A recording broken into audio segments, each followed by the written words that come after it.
Ich hatte ja in der Vergangenheit immer mal wieder Kritik daran geäußert, wie beim World's Strongest Man die Gruppen zusammengestellt wurden. Zum Beispiel letztes Jahr, als Hooper, Kilischkowski, Schmauxilis, Rag alle in einer Gruppe gelandet sind, wo ich mir einfach nur so an den Kopf gefasst habe und gedacht habe, was ist denn jetzt schon wieder los? Und deswegen wollte ich einfach mal dieses Jahr ein bisschen meine Hilfe anbieten und mal hier darlegen, wie ich persönlich Gruppen zusammenstellen würde. Das offizielle Ergebnis sehen wir, glaube ich, am Dienstag. Da werden die ganz hochoffiziell verkündet, aber bis dahin vertreiben wir uns hier noch ein bisschen die Zeit. Was man zu den Gruppen sagen muss. Also wir haben 5 Gruppen, je 6 Mann. Der Sieger der jeweiligen Gruppe qualifiziert sich direkt fürs Finale. Die Jungs auf Platz 2 und 3 kommen ins Stone-Off und der Sieger des Stone-Offs geht dann auch ins Finale. Das heißt, 2 von 6 Leuten kommen unter die Top 10 ins Finale. Und es ist natürlich so, auch wenn der offizielle WSM-Account das immer wieder gerne bestreitet, es ist natürlich so, dass diese Gruppen nicht zufällig ausgelost werden.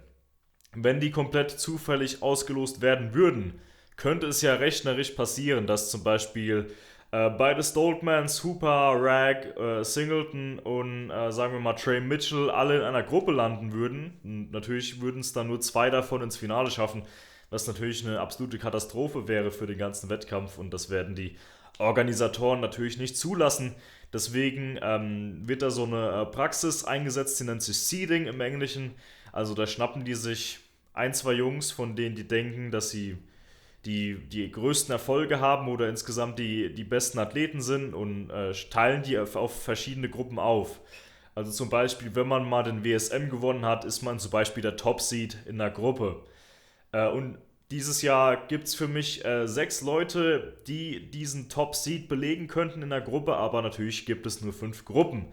Die 3 offensichtlichsten sind für mich Tom, Mitch und Evan. Ich denke auf jeden Fall, dass die Nummer 1 in jeweils einer Gruppe werden. Und dann gibt es noch 3 nicht ganz so offensichtliche Leute für mich. Das sind Luke, Trey und Matthew Ragg. Wie gesagt, es sind nur 5 Gruppen da. Das heißt, in irgendeiner Konstellation werden wir diese 3 Leute sehen. Also 2 von diesen 3 Leuten, entweder Luke und Trey, Luke und Matthew, Matthew und Trey und so weiter und so fort. Ähm, Es gibt hier, finde ich, keine objektiv richtige Antwort, wie man das jetzt einteilt. Ich verstehe, warum Leute sagen würden, dass Trey den Top Seed eher verdient als Matthew Ragg. Aber Colin Bryce, der WSM Tournament Director, der hat in der Vergangenheit mal eingeräumt, dass er den World Tour Finals von Giants Live einen sehr hohen Stellenwert beimisst, wenn es darum geht, die Gruppen zurechtzulegen. Deswegen habe ich hier Matthew als Seed über Trey festgelegt. Aber genug der Worte, wir sehen uns jetzt gleich wieder bei meinen kleinen Tabellen auf meinem Desktop. Bis dann! So, da sind wir auch direkt schon wieder und ihr seht hier, dass ich mir ein paar kleine Tabellen zurechtgebastelt habe. Das hier ist mein Vorschlag für Gruppe 1, wobei es natürlich keinen Unterschied macht, ob das jetzt Gruppe 4 ist oder 5 oder 3. Es geht mir hier nur um die Konstellation der Athleten. Wie gesagt, hier habe ich Tom als Top Seed und bei den anderen habe ich so ein bisschen versucht durchzumischen, was Nationalitäten angeht, was Kontinente angeht, damit nicht alle irgendwie nur aus Nordamerika kommen oder aus Europa. Und natürlich auch so, dass da für jede Disziplin ein paar Leute zusammenkommen, die das richtig gut können. Zum Beispiel, wir haben ja die Deadlift Ladder, dafür haben wir dann Rauno und Tom. Für die Viking Press haben wir Andre und Tom. Beim Car Walk haben wir Rob und Tom. Also wie gesagt, so, dass man für jede Disziplin ein paar Leute hat, die das wirklich gut können. Und die ganze Gruppe wäre dann Tom Stoltman, Rauno Heinler, Andre Foitu, Rob Kearney, der eigentlich nicht so hoch rangiert in meiner Gunst als Athlet, aber das hier sind tatsächlich sehr, sehr gute Disziplinen für ihn. Besser als sonst, deswegen habe ich ihn hier mal als den Vertreter für Amerika reingenommen, weil er wahrscheinlich viele der Amerikaner outperformen wird. Wesley Dawinski, Austin Andrade aus Mexiko. Ja, also wie gesagt, Tom natürlich der klare Favorit. Alle anderen sind für mich ein bisschen schwieriger einzuschätzen. Wahrscheinlich Andre auf Platz 2, aber da kommen wir gleich hin, wenn wir über die Prognosen reden, noch kurz am Ende. Weiter geht's mit Gruppe 2. Hier habe ich den amtierenden World's Strongest Man natürlich als Top-Seed genommen. Mitchell Hooper. Pavlo ist natürlich, ergibt Sinn als Seed Nummer 2, wenn man so will. Letztjähriger Finalist, hat den 6. Platz gemacht, ist natürlich der amtierende, der ehemalige Europe's Strongest Man, der amtierende ist natürlich Luke Stoltman. Der Rest der Gruppe wird ausgefüllt von Thomas Evans, der natürlich im Prinzip ein richtig guter Strongman ist. Beim WSM hatte er letztes Jahr nicht so viel Glück. Ja, und die anderen Leute sind jetzt aus einer Kategorie von Athleten, die international oder zumindest in letzter Zeit international auf einem etwas niedrigeren Niveau rangieren. Kane Francis, Evans Nana, Spencer Remick. Die hier sind so auf SCL-Niveau. Spencer hatte mal die Official Strongman Games gewonnen, aber war in letzter Zeit relativ inaktiv. Und ich habe die hier so gerankt, wie der WSM sie wahrscheinlich einschätzen würde auf Basis von vergangenen WSM-Leistungen oder von Giants Live.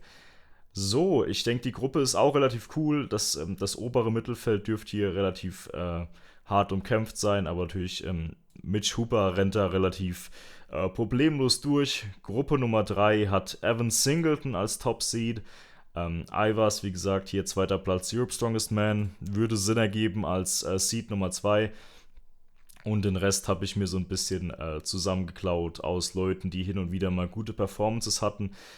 Wie Oscar, der in letzter Zeit nicht so krass war. Nathan Goldry, 3. Platz bei den Official Strongman Games.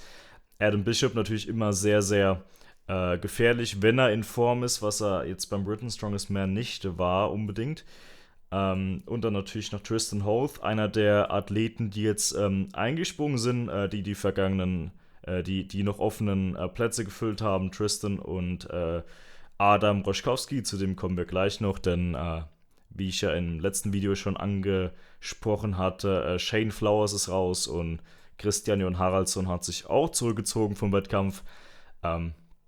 Auch das hier ist so eine Gruppe, da habe ich keine Ahnung, was genau passieren wird, außer dass Evan die wahrscheinlich gewinnt. Alles andere ist sehr, sehr weit offen, wie ich finde. Gruppe Nummer 4 wäre jetzt bei mir, und ihr seht hier, das ist der kontroverse Teil, dass ich Luke und Trey in eine Gruppe gepackt habe. Das kann man auf jeden Fall auch anders regeln. Ich würde sagen, Luke als amtierender Europe's Strongest Man kriegt den Top-Seed. Trey letztes Jahr 4. Platz beim WSM. Er ist natürlich auch zweifacher Shaw Classic Champion und so weiter und so fort. Aber Wettkämpfe außerhalb vom WSM und Giants Live sind für den WSM in der Regel nicht so ausschlaggebend. Wie gesagt, das hat man ja letztes Jahr gesehen, als sie die Top 2 vom Arnold Classic in eine Gruppe gepackt haben. Hier Nicholas Camby, gute Leistung beim Europe's Strongest Man.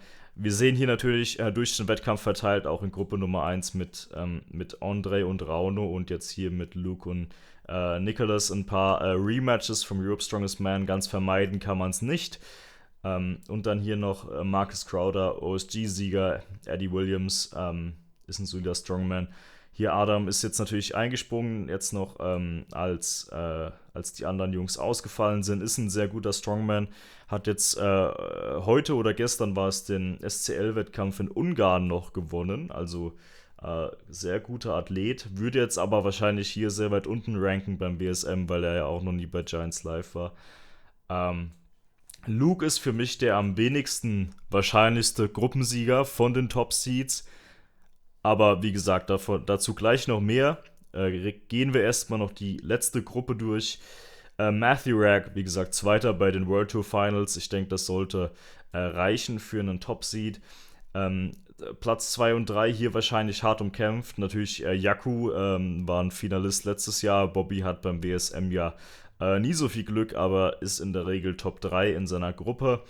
Und ich bin eigentlich relativ happy damit, wie ich die Gruppen eingeteilt habe, bis auf die hier.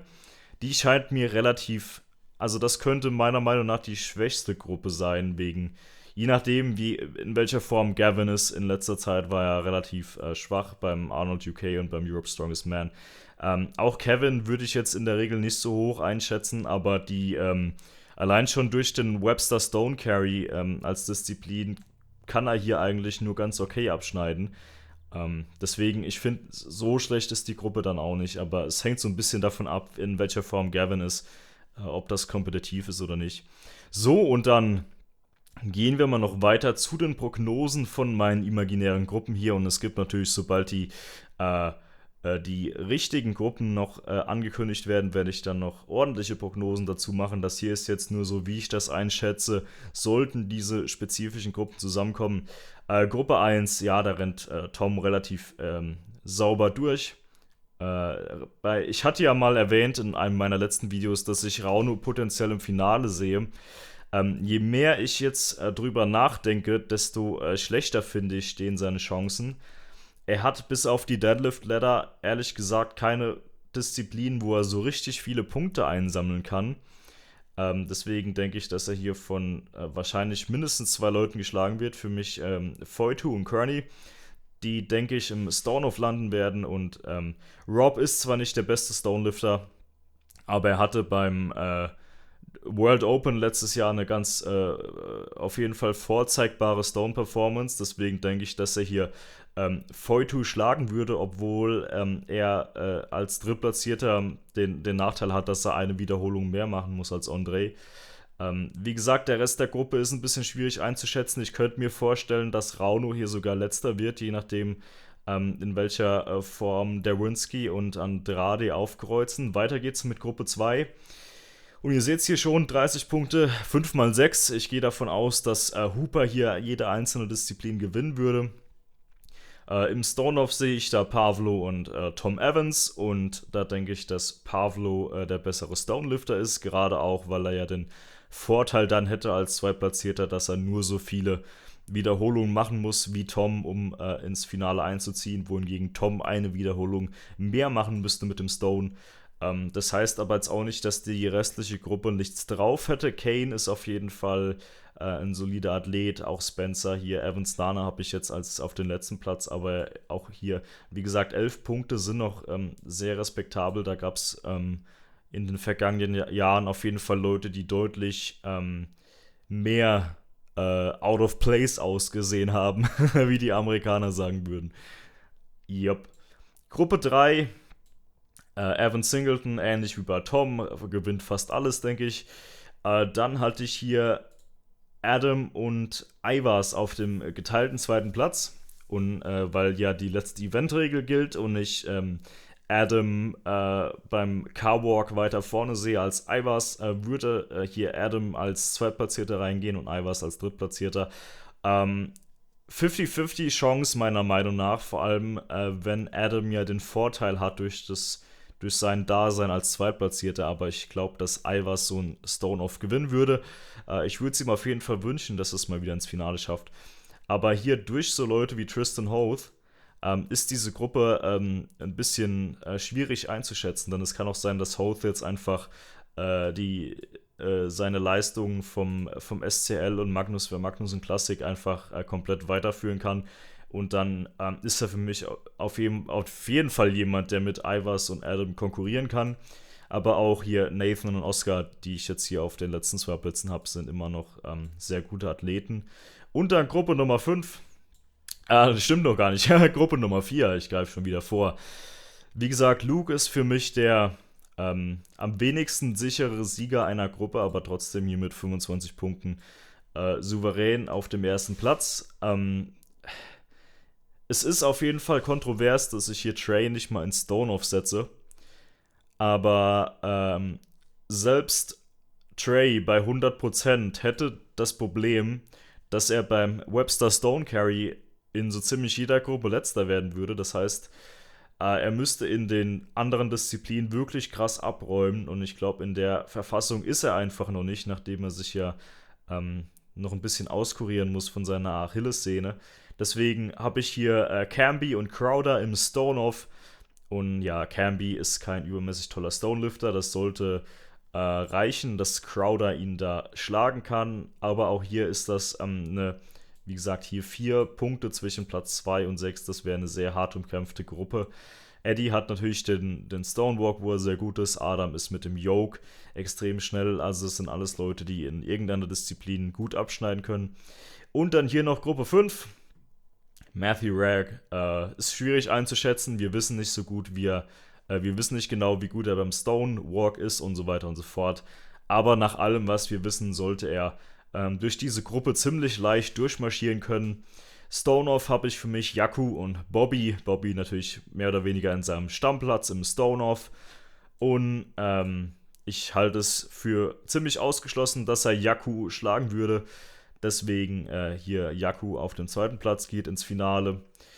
Wie gesagt, hier die restliche Gruppe möglicherweise relativ schwach. Kevin ist natürlich durch seinen Stonewalk gut aufgestellt.